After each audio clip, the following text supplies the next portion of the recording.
Армысыз оқырман қауым. Нұр-Сұлтан қаласы халықаралық бакалавриат бағытындағы Назарбаев зияткерлік мектебінің YouTube арнасына қош келдіңіз.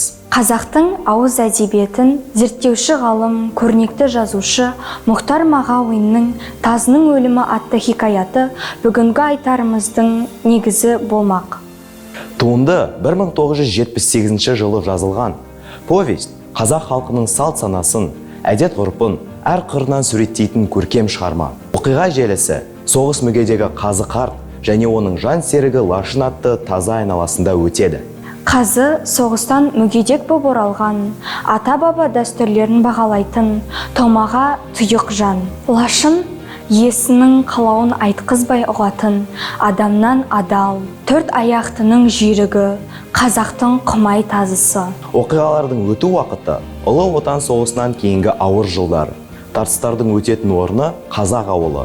Шығарманың аудиториясы 12-13 жастағы жас өспірімдерден басталады дей аламыз. Себебі автор тілі жеңіл әрі түсінікті.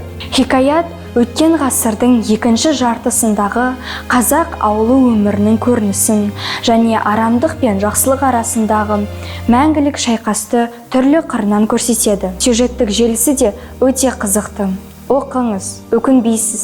Қадірлі замандас, төл әдебиетіміздің жарқын шығармалары жүректің де, түйсіктің де төрінен орын алсын. Келесі кездескенше.